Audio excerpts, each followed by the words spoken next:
মিরপুরে ভয়াবহ অগ্নিকাণ্ডের 10 দিন পরও আতঙ্ক কাটেনি এলাকায়।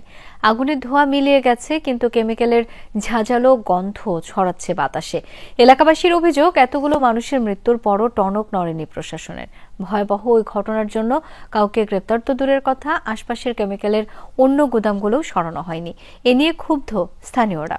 আরও জানাচ্ছেন রেদওয়ান আহমেদ।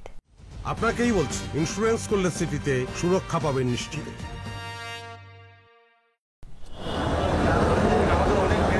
ভয়াবহ আগুনের সূত্রপাত 14 অক্টোবর সকালে এই ভবন থেকেই। উপরে চলছিল গার্মেন্টস কারখানা, নিচতলায় ছিল কেমিক্যালের গুদাম। একের পর এক রাসায়নিক বিস্ফোরণে মুহূর্তেই ছড়িয়ে পড়ে আগুন। বের হতে পারেননি অনেকেই।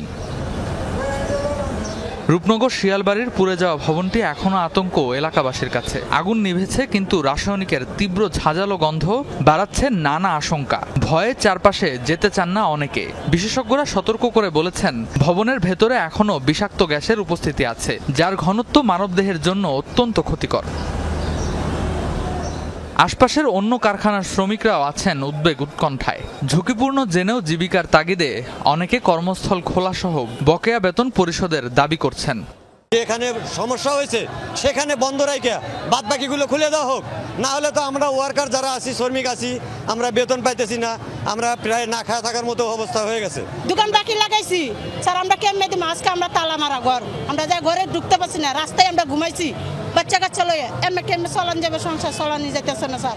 এর লাগে কুদার কারণে আমরা আইছি। এরা সিটি কর্পোরেশন লোক দিতে আসে, বসে করে করবো, না করলে আমরা যেই কটা লোক আছি, হ্যাঁ আমাকে কেমিক্যাল লাড়তে লাড়তে আমাকে অভ্যাস হয়ে গেছে।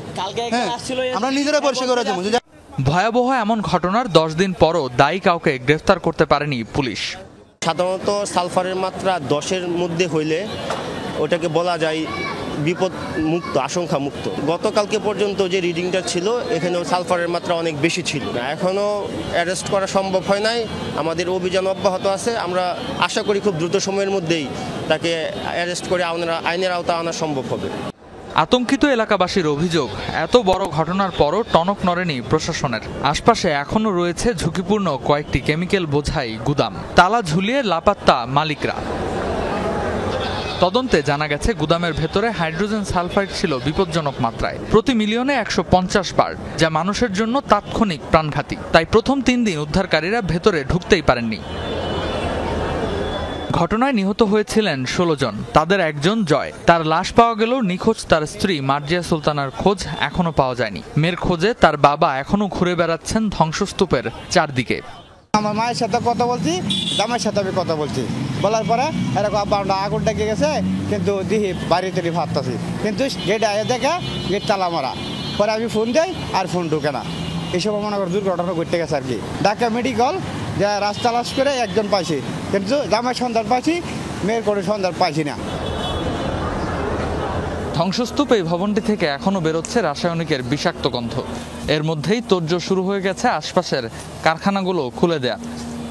এমন বড় দুর্ঘটনার যে আবারও পুনরাবৃত্তি হবে না, এমন নিশ্চয়তা দিতে পারছেন না কেউই। রেদওয়ান আহমেদ, যমুনা নিউজ, ঢাকা।